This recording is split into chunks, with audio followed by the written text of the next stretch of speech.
Gracias, Carlos, muy amable. ¿Ven todos la pantalla? Sí. Ya coloqué las presentaciones. ¿Se aprecia bien la presentación? Sí. Ok. ¿Algún otro ajuste, Carlos?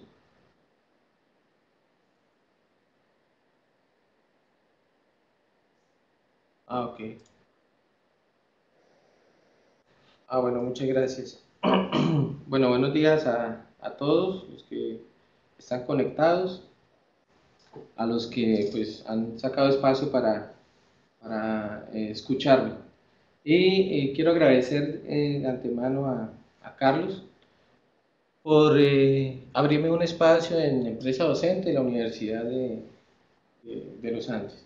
Entonces, vamos a tratar algunos aspectos un poco, digamos, nuevos en el campo de la matemática educativa y que nosotros estamos trabajando para consolidarlo en una línea de investigación. El título de esta conferencia, videoconferencia, le coloqué Vínculos cognitivos de objetos matemáticos musicales y sus representaciones. ¿Sí? Alexander Conte. Los tópicos que vamos a tratar hoy, o vamos a conversar, es por qué investigar sobre los vínculos entre las matemáticas y la música desde la matemática educativa, vínculos entre las matemáticas y la música, caracterización de objetos matemáticos musicales y sus representaciones, y algunos usos de estos objetos en los procesos de enseñanza y aprendizaje de las matemáticas. ¿Me escuchan bien, Carlos? Bueno, listo, gracias. Bueno, uno de los puntos de encuentro entre la matemática y la música es el lenguaje, ¿sí? Como bien sabemos, la naturaleza de la matemática es una naturaleza abstracta y la forma de acercarse a esos objetos pues, es por medio de representaciones y pues se ha creado un lenguaje, digamos que es un lenguaje universal, ¿sí? Y la música pues tiene una naturaleza física, psicológica y también pues se ha creado un lenguaje universal. Entonces podríamos decir que un punto de encuentro, uno de los puntos de encuentro entre la matemática y la música pues es el lenguaje, ¿no? Entonces Dimitri dice en una conferencia en el 2010 en la Sociedad Americana de Matemáticas, ¿qué podría ser mejor manera de comunicar las matemáticas al público que el lenguaje universal de la música? Entonces, él pues habla, o su trabajo no es en educación matemática ni matemática educativa, sino es más que todo en el centro gira alrededor de la geometría, ¿no? Entonces, pero él vincula estas dos, ¿no? Matemática y música. Y desde el punto de vista de la matemática educativa, Imas y el doctor Filloy, esto más o menos en la década del 80, del 70, cuando se creó el Departamento de Matemática Educativa en el 1975, pues conciben la matemática educativa como una problemática de comunicación, aunque identifican otros problemas. Ellos se concentran en esta problemática, ¿no? Entonces, él dice, es lo que surge cuando haciendo ciertos tipos de abstracciones, abordamos a la matemática como un problema de comunicación, entendida esta última en su sentido moderno, es decir, como emisión y recepción de mensajes que deben producir cambios conductuales observables en los receptores y que, en caso de que estos cambios no se producen o no suceden en forma deseada, deben producir cambios en la conducta de los emisores, continuando el proceso hasta que se consigan los objetivos deseados originalmente y otros objetivos alternos. De entrada, esta problemática de comunicación se verá constreñida por las muy particulares condiciones del sistema educativo operante. Esto quiere decir que en cualquier nivel educativo de la matemática educativa se orienta a enfrentar la problemática de la enseñanza y aprendizaje de las matemáticas desde la matemática misma, por sus tipos de abstracciones que la caracterizan. La verdadera preocupación para ser coherentes con el punto de vista de la matemática como problemática de comunicación es rediseñar el discurso matemático en la enseñanza de manera que enfrente realmente la problemática de la masificación. Ellos también, pues, en esa época se estaban creando, hubo una reforma educativa y se estaba tratando de llevar la educación a dimensiones de masificación, ¿cierto? Cobertura. Entonces, a raíz de esas dos ideas, ¿sí? Desde el punto de vista del lenguaje y desde el punto de vista de comunicación, esto, nosotros, nosotros pues queremos digamos, hacer un aporte en la matemática educativa desde el punto de vista de que nosotros precisamente consideramos que de cierto modo estamos rediseñando el discurso matemático desde un contexto interdisciplinar, matemática y música. Este contexto nos permite comunicar un mensaje de diferentes formas, ya miraremos por qué, y dicho mensaje puede producir cambios conductuales observables en los receptores. Entonces, de cierto modo, nosotros queremos incidir en las aulas de clase con un rediseño del discurso matemático escolar, ¿sí? Inicialmente.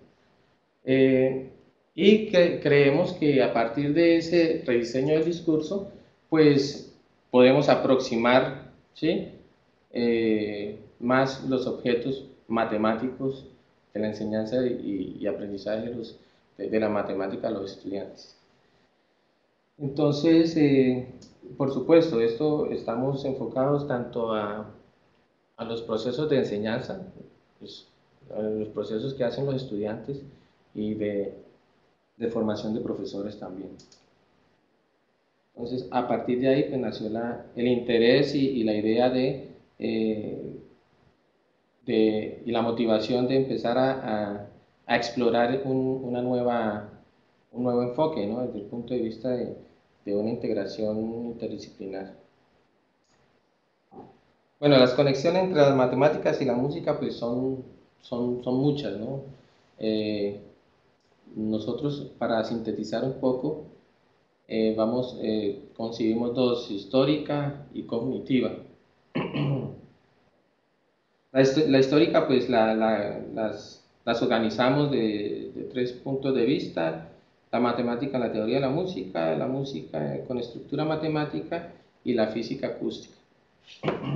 Y la cognitiva, pues son estructuras mentales en la dimensión espacio-temporal o en cualquier otra dimensión de la música, ¿no? Si es en frecuencia, si es en timbre, ¿sí? Dependiendo en qué esté. Y la matemática educativa, pues nos interesa es el uso de objetos musicales para la enseñanza y aprendizaje de objetos matemáticos. Si nosotros miramos la parte histórica, pues esto, siglo V antes de Cristo, con los trabajos de Pitágoras, ¿sí? Ahí fue donde nació formalmente la teoría de la música occidental, la que hoy conocemos, el sistema de, el sistema de notas musicales, las 7 notas que hoy conocemos, pues nació aquí con experimentaciones de Pitágoras por medio del monocordio, que fragmenta o parte una cuerda en diferentes secciones, y cada fracción de esta cuerda pues da un sonido. Entonces, a partir de ahí pues crea los intervalos musicales, las cuartas, las quintas, las octavas, y de ahí, con un proceso continuado de otras contribuciones de otros matemáticos, pues surgen los sonidos musicales, el sistema de medida del tiempo, etcétera, etcétera. Entonces, podríamos decir que desde la época pitagórica pues nace formalmente la teoría musical.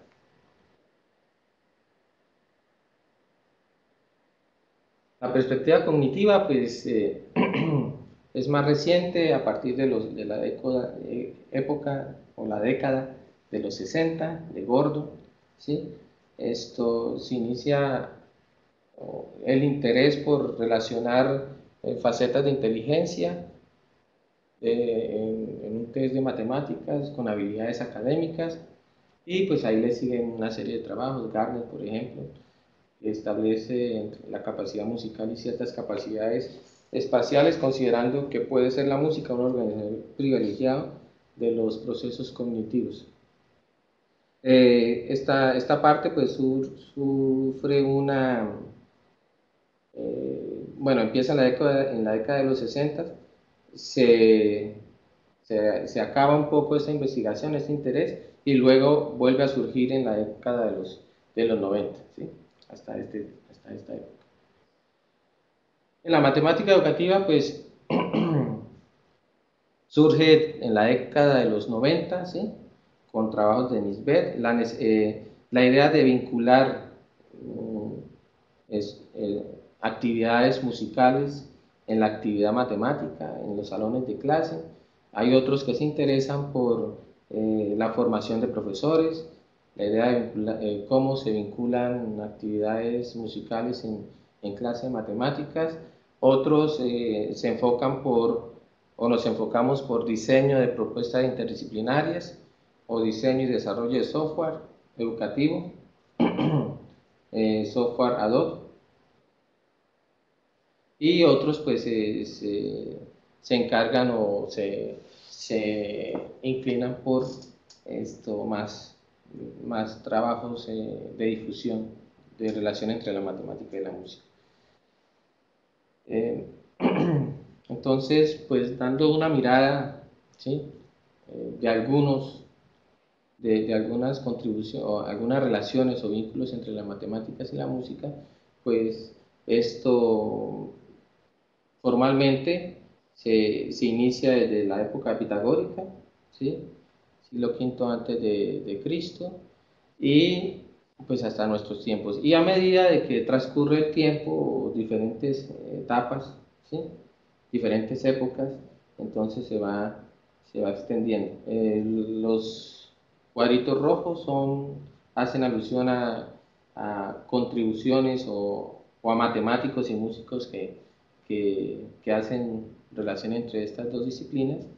Por ejemplo, Kepler con el sonido de las esferas, Mersenne con el sistema de afinación, Bach también trabaja en el sistema de afinación, Euler con los sonidos consonantes, Leibniz también hizo aportes sobre la consonancia de los sonidos, Xenakis, que ya introdujo la computación a, a las conexiones entre las matemáticas y la música, y a partir de los 60 Gordon, a partir de los 90 Nisbet, y hasta nuestros tiempos, ¿sí?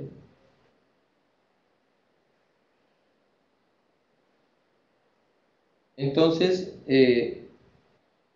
la pregunta es, pero ¿cuáles son estos objetos matemáticos y musicales? ¿Cómo se identifican? ¿Cómo se caracterizan? ¿Cuál es su naturaleza?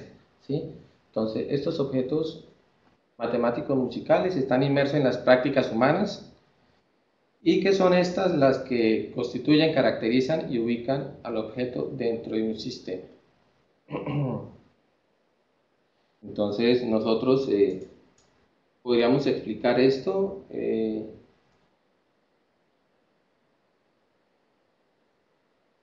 con un ejemplo. Cuando, cuando escuchamos una cumbia, por ejemplo, evocamos una representación mental construida de experiencias auditivas y corporales provenientes de una cultura, ¿sí?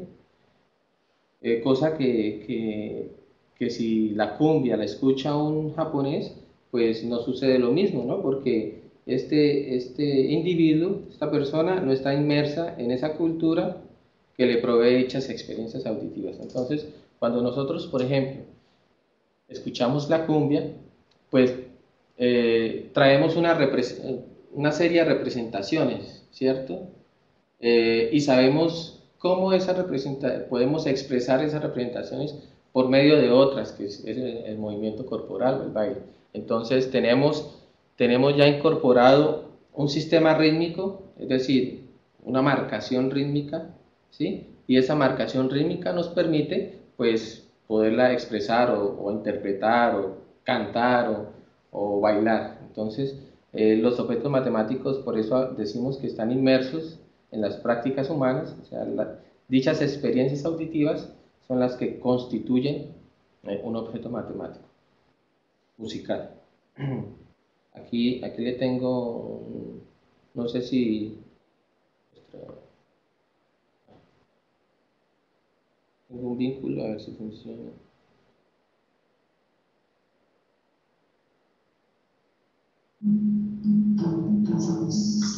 Entonces, fíjese que al escuchar esto, inmediatamente ya sabemos qué es, ¿sí?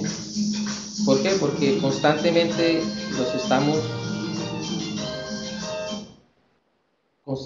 estamos escuchando ese patrón rítmico, ¿sí? Entonces no necesitamos de, de conocimientos profundos en música para saber qué melodía estamos escuchando, para identificarla, para identificar sus características, para identificar su marcación, ¿sí? Sus particiones del patrón. Entonces, eso es lo que constituye o podemos identificar objetos matemáticos musicales. Desde el punto de vista pragmático, o sea, de la matemática educativa, hay diferentes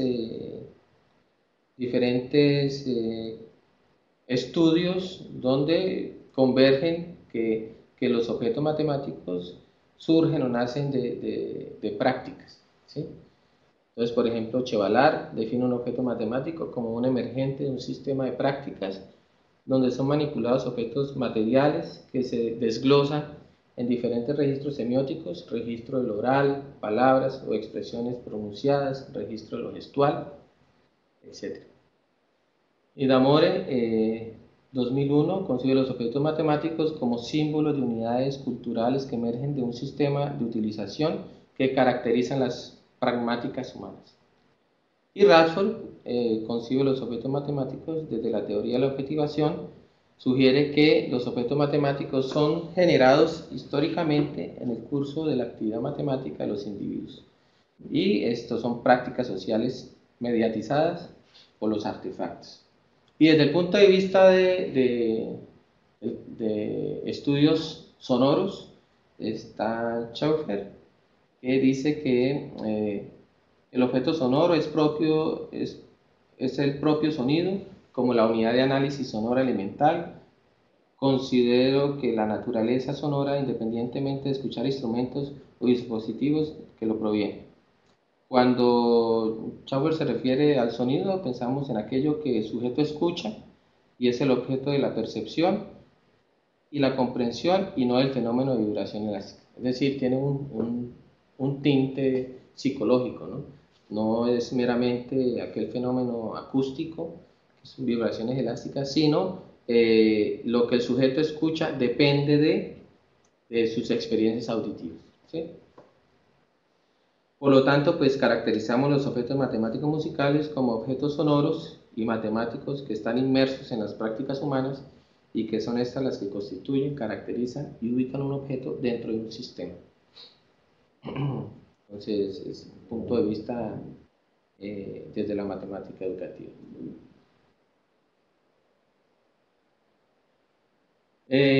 ¿Cuáles serían, ya caracterizando los objetos matemáticos musicales, cuáles serían sus representaciones? Entonces, el tratamiento de los objetos matemáticos musicales demanda formas de percibir estos objetos. La aproximación a los objetos matemáticos musicales involucra la percepción visual para representar objetos por medio de signos pictóricos, la percepción auditiva necesaria, ¿sí?, para discriminar la intensidad, el timbre, la altura y la duración. Son los 4 elementos de la música. El único independiente es, bueno, ahí la duración, ¿no? Es el elemento independiente a los otros 3. y la percepción corporal para adaptar los movimientos del cuerpo a patrones rítmicos que escuchamos. Entonces, básicamente el tratamiento de esos objetos está organizado en tres formas de percibir dichos objetos. Si hablamos de lo visual, en el sistema de signos y matemáticos se vale de la percepción visual para representar y comunicar los procesos realizados con dichos objetos, ¿sí? Podríamos decir que la percepción de la música, visual de la música es la partitura, ¿sí? Incide en la interpretación de la misma. En el ámbito de las matemáticas, pues, de Guzmán enfatiza que nuestra percepción es primordialmente visual y que los matemáticos se valen de procesos simbólicos y diagramas visuales, aun en aquellas actividades matemáticas en las que la abstracción parece llevarnos mucho más lejos de lo perceptible por la vista. Si hablamos de la percepción auditiva, pues como bien sabemos, a diferencia de la actividad matemática, la música tiene un componente más físico, una naturaleza física y psicológica. La percepción visual no es la única forma de expresión, ya que un músico pues, puede interpretar una melodía sin conocer un sistema de escritura. Esto debe a la naturaleza de la música como un evento sonoro y el papel principal es la percepción auditiva. ¿Y cómo concibimos o cómo se realiza esta percepción? La percepción auditiva, la cual ocurre simultáneamente, es decir, una diferencia entre la percepción visual y la percepción auditiva es que la visual es permanente, o sea, lo escrito está, ¿sí? Mientras que los eventos sonoros son simultáneos, ¿sí? No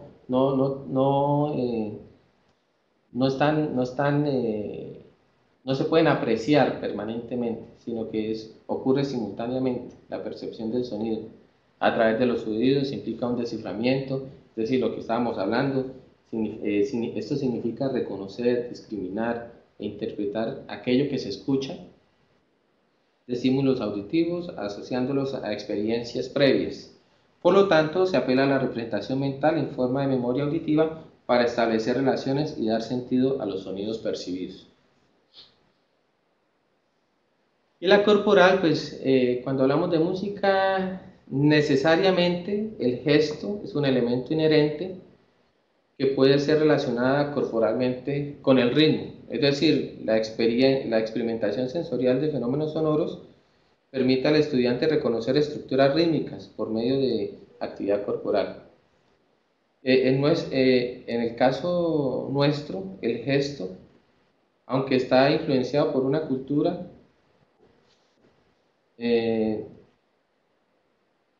individualidad es establecer una ejecución porque posee una estructura rítmica musical, ¿sí? Es decir, que el gesto en el caso musical no es un movimiento, no es un espontáneo, ¿sí? Sino ese movimiento está sujeto a un patrón rítmico, ¿sí? Necesariamente, pues los gestos tienen que responder a un patrón rítmico. Por ejemplo, al bailar una cumbia, pues la persona no expresa corporalmente movimientos espontáneos, ¿sí? Sino que tiene que ajustarse a este patrón rítmico, ¿sí?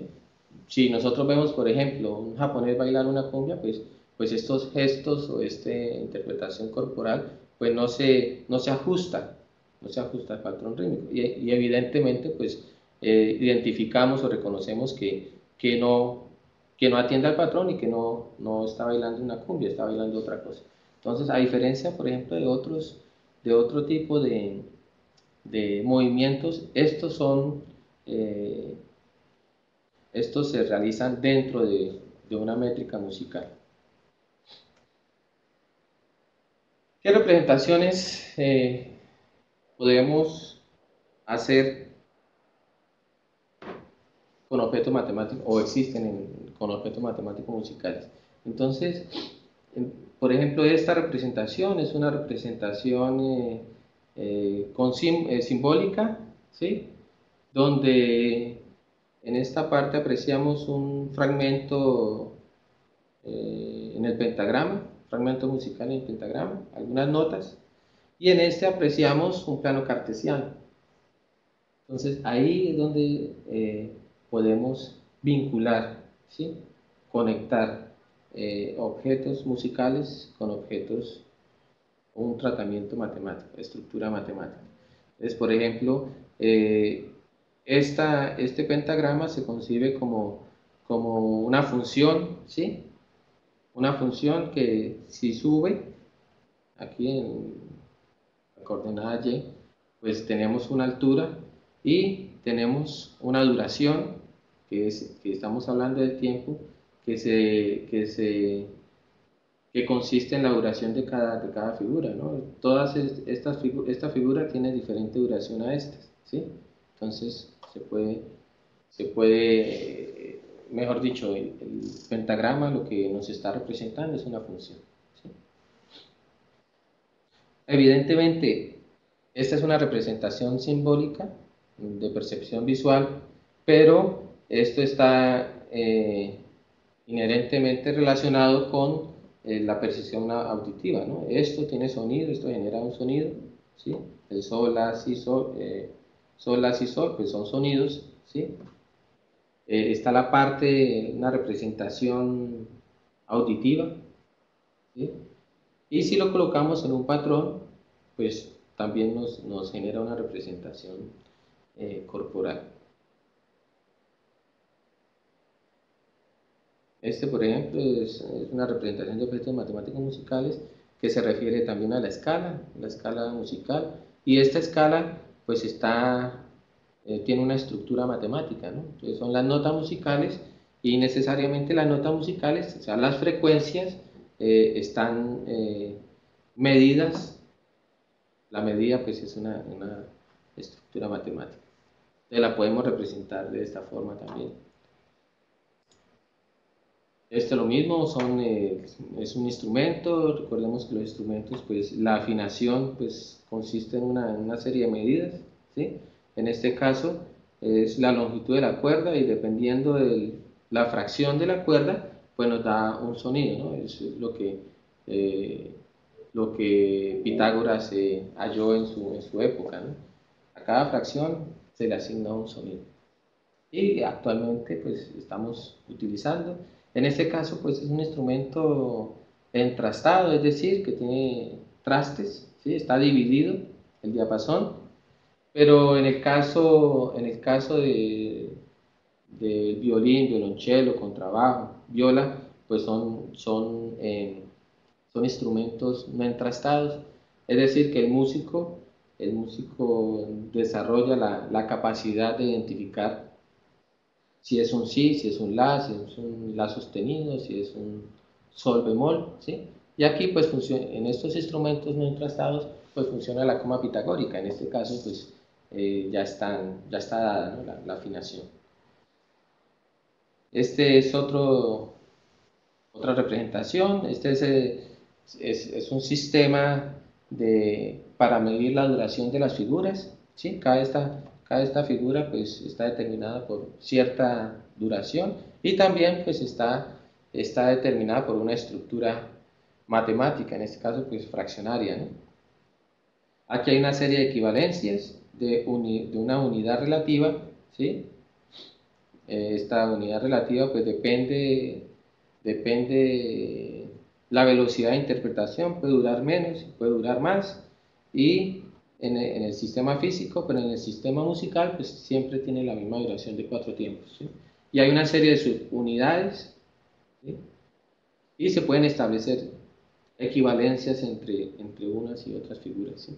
Entonces, fíjese que este sistema, pues, además de tener una representación pictórica, también tiene una representación auditiva, ¿no? Que pues, está relacionada con el sonido.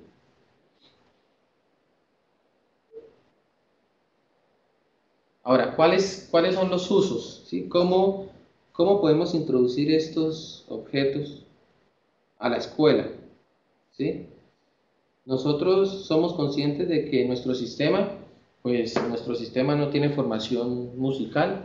Por ejemplo, en las escuelas no hay una materia o una asignatura que se llama música, no hay un profesor de música, nuestros estudiantes eh, no tienen formación en la escuela, sino si llega a tener formación, pues es fuera de la escuela.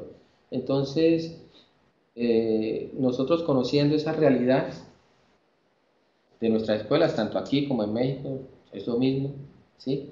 Ya en España, Francia, pues ya es otra realidad, pero teniendo en cuenta nuestra realidad, nuestras instituciones, ¿sí? Regulares del gobierno, sobre todo, escuelas nuevas, ¿sí? Escuelas rurales, donde tienen muchas limitaciones, entonces nosotros eh, estos usos siempre construimos una orientación para el maestro un proceso para los estudiantes. ¿Sí? Eh, las, los objetos matemáticos musicales que se introducen en la escuela son objetos fáciles de entender, cercanos a todos, porque trabajamos con, con patrones rítmicos más que todo. Eh, entonces, por ejemplo, con el baile, ponemos los estudiantes a escuchar, a identificar diferentes patrones, ellos los expresan corporalmente, los llevamos a una estructura matemática y, y de ahí pues relacionamos estos objetos, ¿no? Entonces a partir de la realidad siempre trabajamos con dos orientaciones, una para el maestro y otra para los estudiantes. Y necesariamente incorporamos esto, las tecnologías digitales, ¿no? Que es lo que nos puede dar representaciones dinámicas, ¿sí? En tiempo real y podemos asignarle a un objeto virtual sonido, movimiento, cosas de ese estilo, ¿no? Entonces también es lo que nos permite a visualizar un poco aquello que queremos transmitir, ¿sí? Entonces, trabajamos, por ejemplo, con la noción de equipartición, que es muy difícil en la escuela hablar sobre equipartición, sobre todo a los niños pequeños, tercero o cuarto grado, donde los estudiantes pues, no tienen elementos para, para decidir o elementos que le sugieran si está trabajando con fracciones y necesariamente pues debe hacer equiparticiones. Y el profesor pues tampoco le puede mostrar a los estudiantes qué pasa cuando no existe una equipartición, es decir, no hay algo que lo controle, mientras que en este campo rítmico, pues sí existe un efecto acústico que nos sugiere cuándo es una equipartición y cuándo no. Entonces, a partir de estos elementos, pues trabajamos la noción de equipartición, por ejemplo. La unidad relativa, cuando hablamos de variación y cambio, que son conceptos que utilizamos en cálculo, ¿sí? Y que nosotros, pues, queremos introducir nociones en la escuela, por ejemplo, ¿sí? Pero en un contexto musical. Aquí ven los estudiantes trabajando con los diferentes sistemas de representación. Ellos pasan de las figuras a las fracciones, luego esas fracciones las, las pueden interpretar en el pentagrama, pueden hacer patrones rítmicos con las figuras y pueden establecer diferentes velocidades, ¿no? De interpretación que nos da la variación. Y el cambio, cuando hablamos cambio de unidad. Trabajamos el estudio de patrones. Los patrones, como bien sabemos, no existe como temática en el currículo escolar, ¿sí? Se da en algunos temas, el tema de patrones se toca en algunas unidades durante el currículo, pero pero no existe un tema específico sobre patrones, ¿no?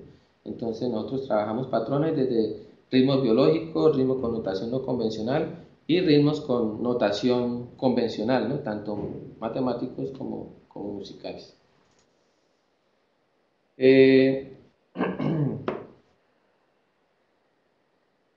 También utilizamos estos objetos para trabajar nociones de infinito, límite, sucesiones, ¿sí?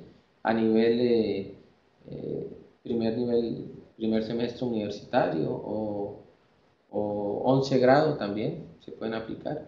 Entonces, se les plantea una situación problema, los estudiantes trabajan alrededor de esa situación problema y lo que nos interesa es qué se construye, ¿sí? Alrededor del trabajo con esta situación. No la solución en sí, porque la solución no puede ser muy fácil, ¿no? Puede ser trivial, pero lo que nos interesa es qué se va construyendo en ese proceso, en esa extensión de esa situación problema con los estudiantes, ¿no? Entonces, por ejemplo, aquí tenemos un trabajo de un estudiante, un taller de cuerdas vibrantes, ¿sí? Entonces se trabaja con los fraccionamientos y con las frecuencias de qué pasa con las frecuencias de los fraccionamientos de la cuerda y los estudiantes pues empiezan a explorar y a indagar, ¿no? Y a conjeturar. Entonces, por ejemplo, un estudiante dice, cuando los fraccionamientos de la cuerda es infinito, el software coloca la fracción en cero, es decir, se refiere a GeoGebra, ¿no? Porque vinculamos GeoGebra o Flash CS3 o no interesa la herramienta computacional, sino nos interesa es ver qué proceso podemos generar, ¿no? Entonces dice, pero realmente no es cero, es una aproximación que hace el programa a cero porque es un valor muy pequeño. Entonces, esta que está acá es una representación en GeoGebra de los fraccionamientos de la cuerda, es decir, es una sucesión, ¿no? Son puntos ubicados en en el plano cartesiano y los estudiantes pues exploran qué pasa cuando se hace más pequeña ese fraccionamiento de la cuerda, qué pasa con la frecuencia, ¿sí? Y también, pues, al mismo tiempo, toda herramienta tecnológica tiene sus limitaciones, entonces el estudiante pues hace una interpretación por ejemplo, de las limitaciones, pues que se hace muy pequeño y que en algún momento el software pues lo toma a cero, ¿no? Pero no es cero, ¿sí? Es una aproximación. Entonces, aquí nosotros trabajamos nociones de este estilo, ¿no? De sucesiones, noción de infinito, que también es muy difícil, ¿sí? Para los estudiantes y para el profesor explicarlo, y la noción de límite, ¿no? Fundamentales en cálculo. Trabajamos equivalencias, ¿no? Con patrones rítmicos, entonces el estudiante puede hacer una interpretación por medio o hacer representaciones desde el punto de vista musical y luego pasarlas a representaciones matemáticas y de ahí pues puede construir una noción próxima a la equivalencia. Por ejemplo, acá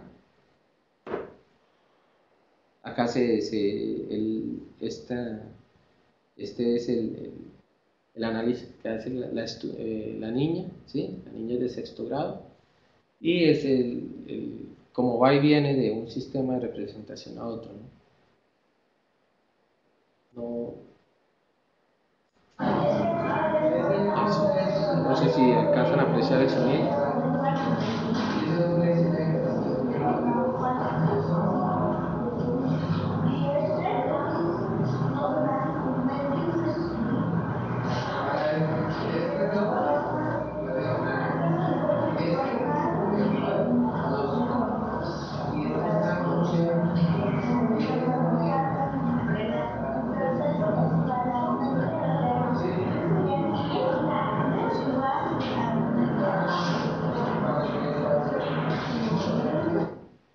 Bueno, ahí es donde llega el análisis de esta composición, pues llega a la conclusión de que son composiciones equivalentes, ¿sí? Porque tienen el mismo tiempo de duración.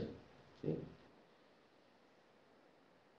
Reflexiones finales, pues nosotros consideramos, claro, no lo podemos abordar todo o no queremos decir que esta es la solución para todos los problemas de enseñanza y aprendizaje en las matemáticas, pero sí por lo menos es un acercamiento a, a o una posible solución a algunos problemas, ¿no? Entonces, consideramos que los constantes refinamientos de las formas de percibir, de percepción visual, auditiva, gestual de los objetos matemáticos musicales proporcionan a los estudiantes herramientas de comprobación y argumentación para dar cuenta por sus propios medios sobre la construcción y el significado de los conceptos estudiados.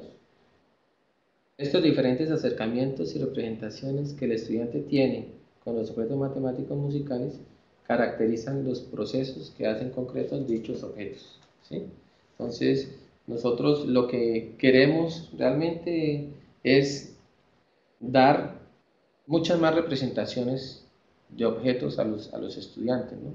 No solamente una representación pictórica, sino también una auditiva y una corporal, ¿no? Y a medida que los estudiantes tengan experiencias con estos objetos, pues pueden hacerlos más cercanos a ellos, ¿no? Esa es nuestra intención con este trabajo. Bueno, yo creo que Carlos me dijo que son 45 minutos, entonces ya se, ya se cumplieron. Espero que, bueno, esto ya, espero que esto les hubiese gustado la charla, ¿no? No sé, Carlos, si tienen alguna pregunta, inquietud, comentario.